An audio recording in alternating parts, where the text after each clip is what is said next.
Hi, good evening, everyone. Welcome to our Thursday Mindfulness Zen.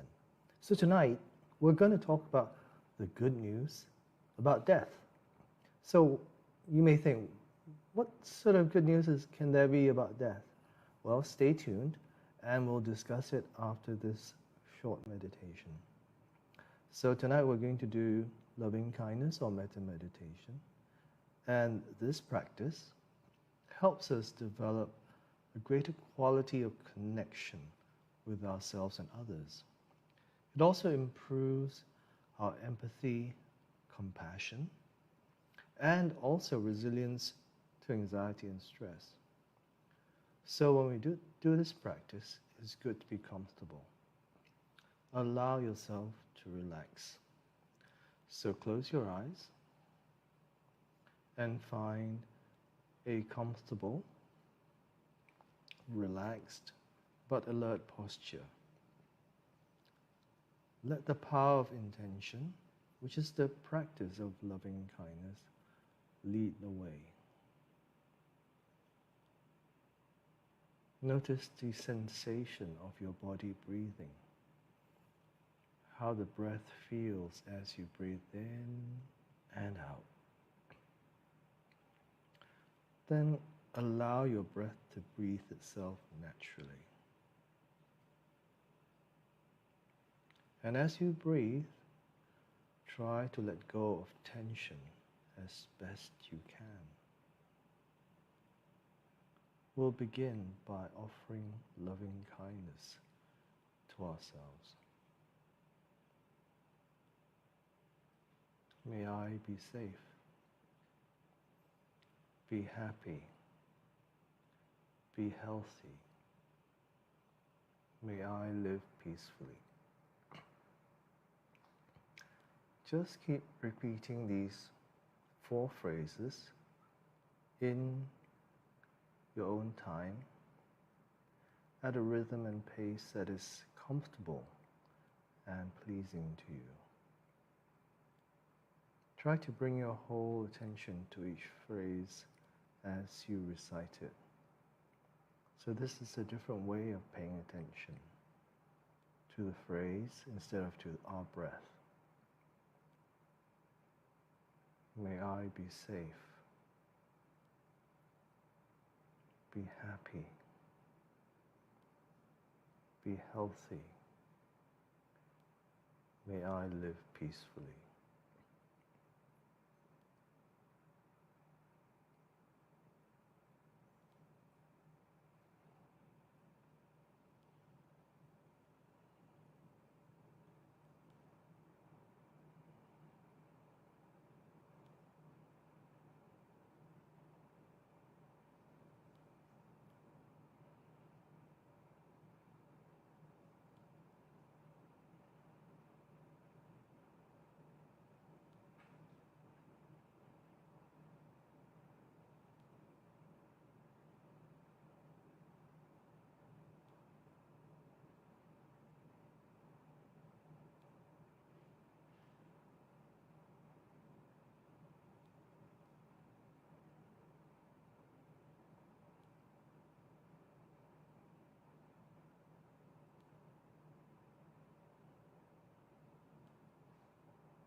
And if your mind wanders off from time to time, don't worry, it's not a problem. It's totally fine and absolutely normal. When you notice you're no longer reciting the phrases or paying attention to them, try to gradually guide yourself back, gently, without judgment, and start repeating the phrases from the beginning again. May I be safe, be happy, be healthy. May I live peacefully.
Now see if you can bring to mind someone who has been good to you or kind to you.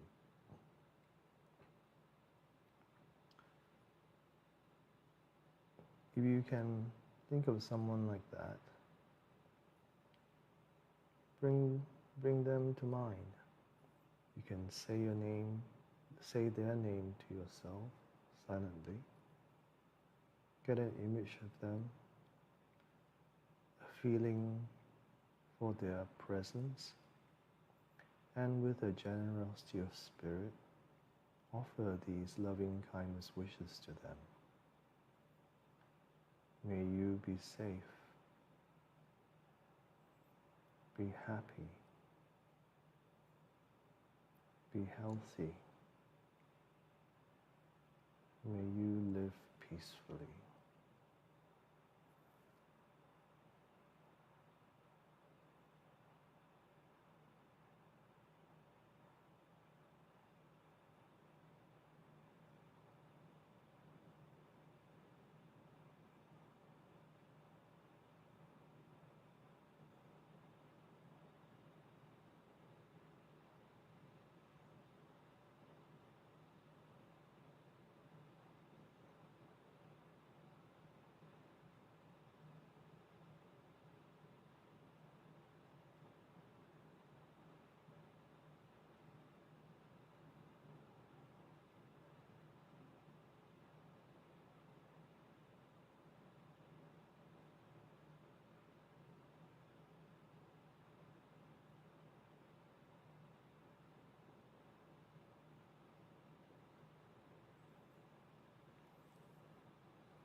you be safe, be happy, be healthy. May you live peacefully.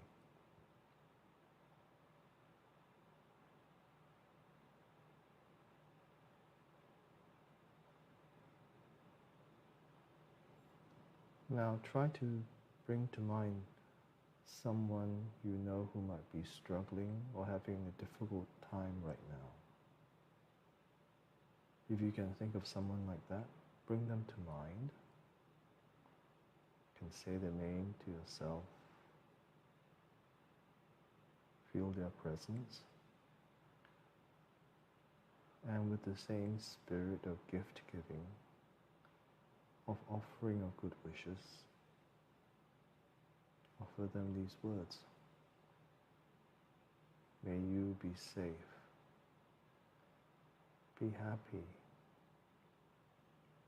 be healthy. May you live peacefully.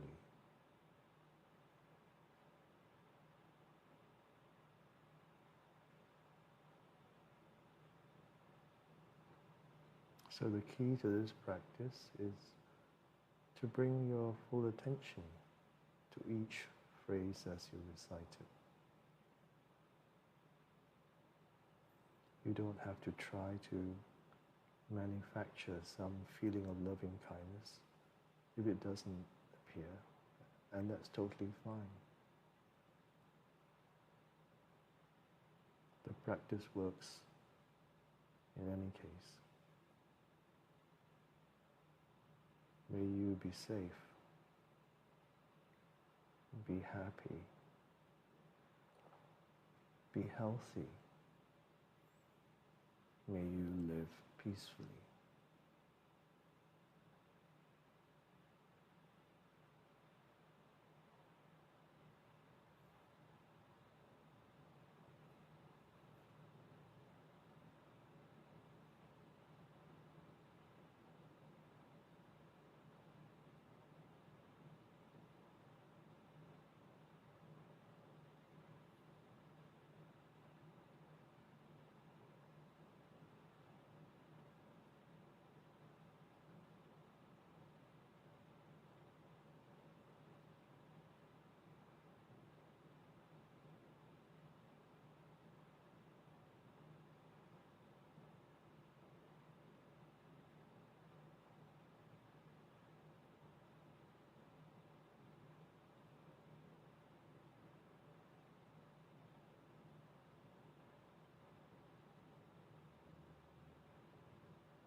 Now, see if you can bring to mind someone who is a little difficult for you, a slightly difficult person.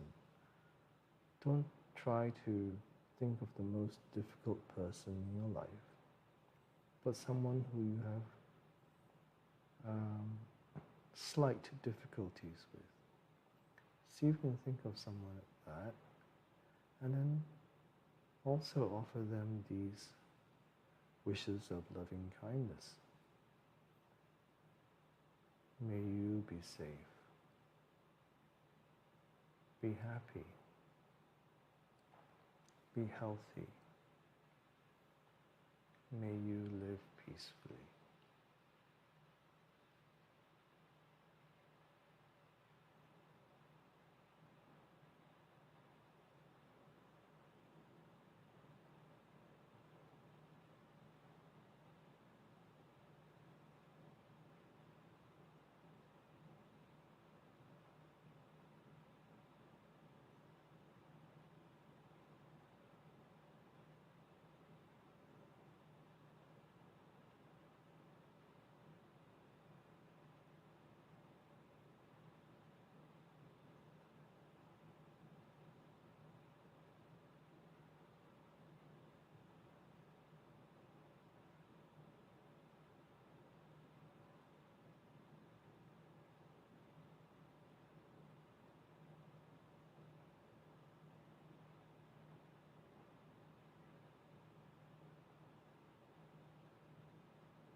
And finally, let's offer loving kindness wishes to all beings, all those beings who you're aware of, as well as those who you're not aware of.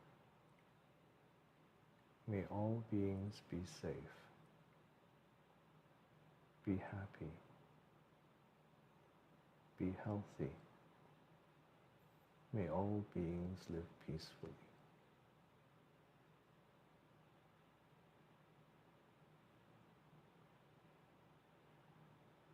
May all beings be safe, be happy, be healthy. May all beings live peacefully.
taking your time.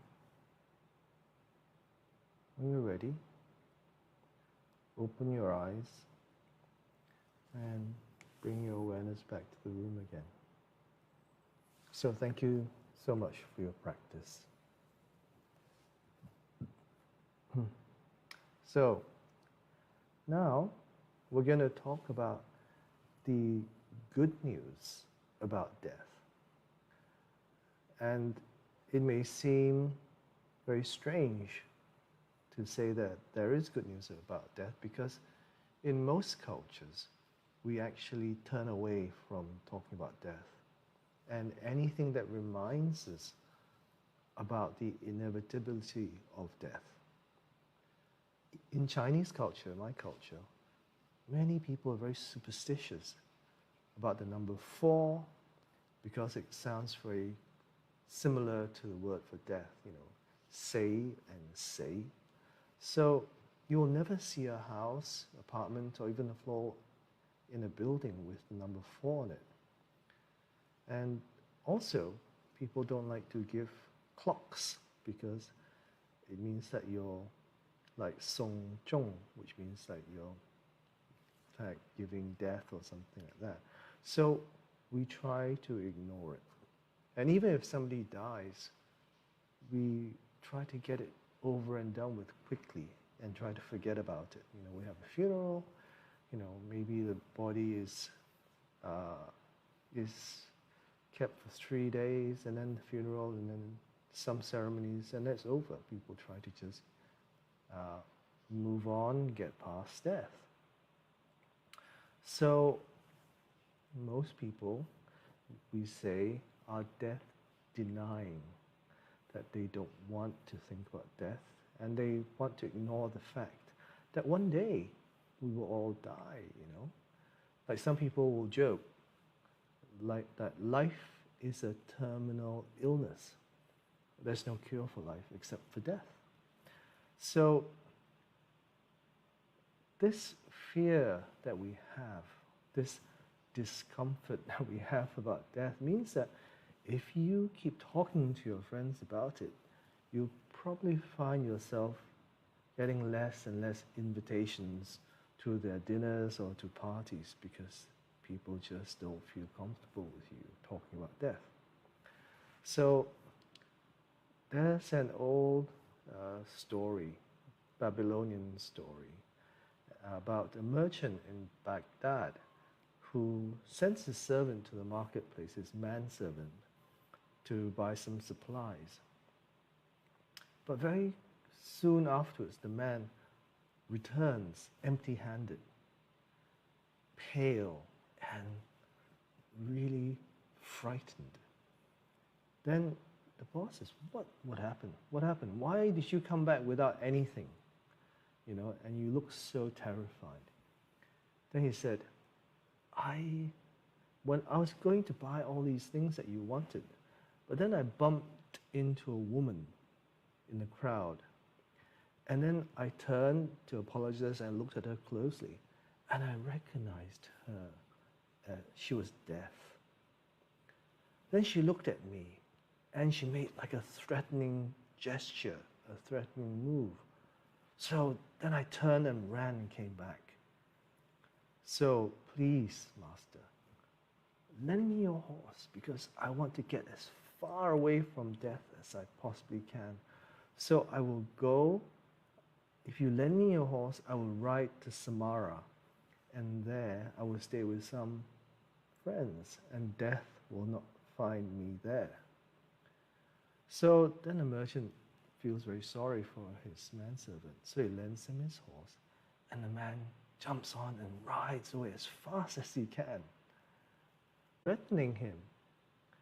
Actually, I was very surprised to see him. I was like, what is he doing here?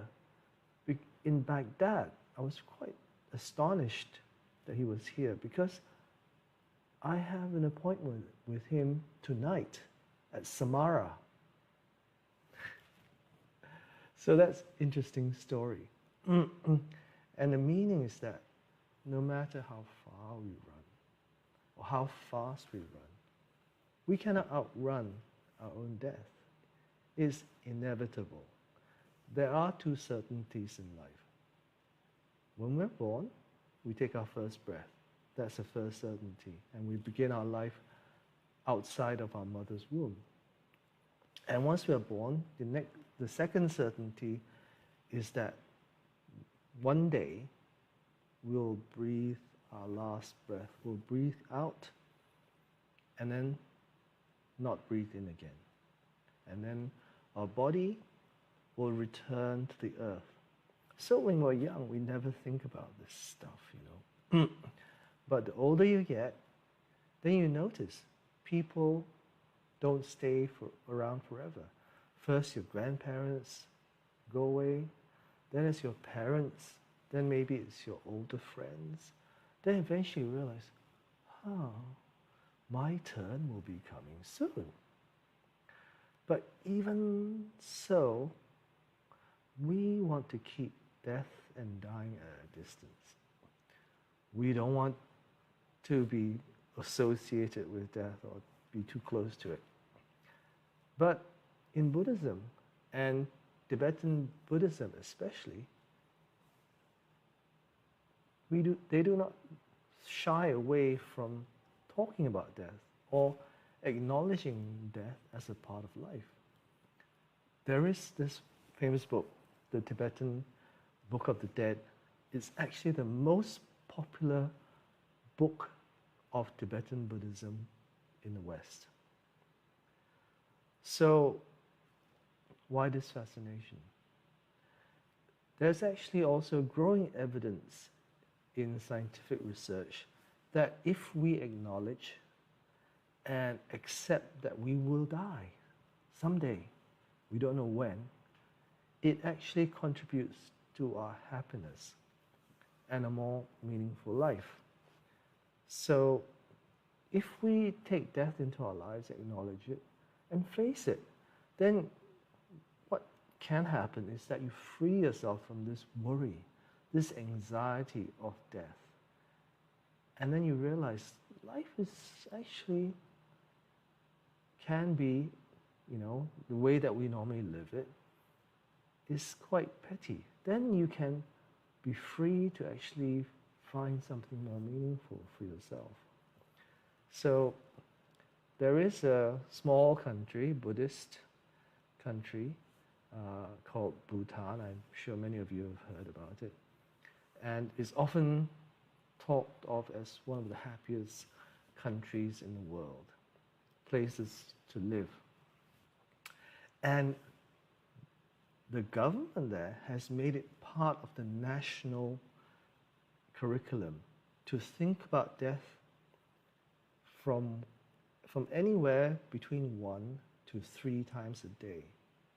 So 1 to 3 times a day, the government wants you to remind yourself about your own death. So this knowledge and understanding that we're all going to die is really hammered in to the Bhutan kind of culture and collective consciousness. So they, of course, the other thing about Bhutan we know they're very famous for is instead of focusing on the gross domestic product, which the rest of the world does, is the economic measure of growth, they focus on the gross domestic happiness index. So they will regularly do surveys of their own population. And in a recent study a few years ago, they found the Bhutan's Secretary of Happiness. His name is Dasho Kama Ura. They found that only 8.8% of Bhutanese say that they're unhappy. 8.8%, only 8.8%. Then the rest of 91.2%, they are deeply, extensively, or narrowly happy. So that's quite amazing. You think about death 3 times a day, up to 3 times a day, and yet the Bhutanese, 90%, little over 90% are happy. How can that be? it seems to contradict itself. But this, the scientific research shows that actually death awareness is actually good for us if we're, if we're willing to accept it. So in Kentucky, University of Kentucky, they had an experiment. They got one group of people to think about a painful visit to the dentist, and then another group of people to think about their own death. Okay. Then they kind of tested them afterwards.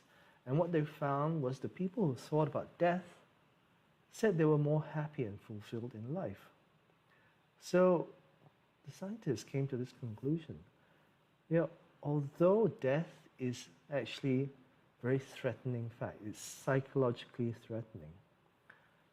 But when people start to think about it, to contemplate it, apparently our own system, our own emotional and mental system begins to search for happy thoughts. So if we choose not to think about death and really not to prepare for it, it really is the root of ignorance. So think about it this way. This is a metaphor. Pretend that you're walking along a trail and there is a cliff about 500 meters away. And then the cliff is death, and we will all walk off it. There's no alternative. Maybe think about it, look back in history. Buddha died, Jesus died. You will die. I will die. So there is actually no choice. But then, don't you want to know that there is a cliff there, or you just want to close your eyes and not think about it and just keep walking? Because if you know about the cliff, then you can influence the way you walk. Maybe you will choose to walk a more scenic route and choose to walk with the people that you want to be with, not the people that you have to be with. And then you can choose a way to walk that you notice the beauty of the trail before it ends, and also say the things that you truly want to say to the people that you are walking with. So then when you start to understand that this cliff is close by and death is coming, you begin to see things differently. You can change the way you behave. You can be more compassionate. You can be more kind and more mindful in your daily life, because every moment is important, because you will never get this moment back again. But then, normally, many people don't want to hear about the cliff. They don't want to know it's there. They don't want to think about death. And after somebody falls off the cliff and dies, they just want to get the funeral over and done with, and then go and eat some ice cream and some cake. But in Bhutan, people know about this cliff. They're happy to talk about death and then not worry about needing to eat ice cream and cake. And then they're happier than most of the rest of us who are trying to ignore death. So in Buddhism, we believe in the truth of impermanence. Nothing will last forever. That's true. Nothing, even this universe, will one day disappear. So our body is only a tiny, tiny, tiny speck. So knowing this helps us also to to recognize that we should live our life more meaningfully. And then in Buddhism, we also believe in rebirth, or life after life, after life after life. So this is not your present life, it's not your first or your last life. It's a series of many. So then, we don't have to be so fearful about death, because as Zen Master Song used to say to us, it's only changing body time. So changing body time. But still, when you have this body, you have to make the most of it, because you don't know what's coming next, what kind of body you will get next round. Okay? So I used to compare, use this metaphor. Like your body is like a rented car. Okay? So we might rent a small car, like a Myvi or a Mini, or we might get a mid-sized car, like a Toyota Corolla, or we might rent a really luxurious car, like a Rolls Royce or a Bentley. But regardless of what car you have, you will one day have to return it to the car hire company. The car will one day also get old and break down. So one day you have to return it. But then, who is the driver of the car? So that's the important thing. Because the driver can rent different cars. Okay, that's our body. But who are we? So that's the Zen practice. What am I? But knowing that we will die, one day we will change this car, then we can accept death more easily, like it's changing car time. One time, a student asked Zen Master Song because he was all caught up in this question about life and death. And he asked Zen Master Song, asking, what is life and death? And then Zen Master Song just very simply told him, we are life and death. And that's the truth. He was like, it's so simple, but it's very profound. We are life and death. That's all there is. So if we can accept the reality of death into our lives and not fear it so much, it can help us reorder our priorities so that we do things which are really important and which really bring meaning into our lives and also help this world. Then what this means is that recognizing that we will die can help us find a path to greater happiness and fulfillment before that actual day arrives. So that, in a nutshell, is the good news about death.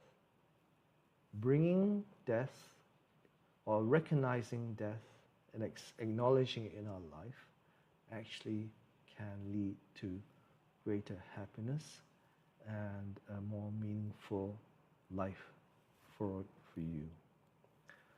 Okay, so that's our little talk about life and death. I hope you found it helpful. If you do, please click the like and share us.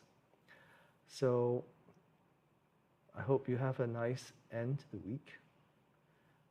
Take care and look forward to seeing you on Monday. Bye-bye.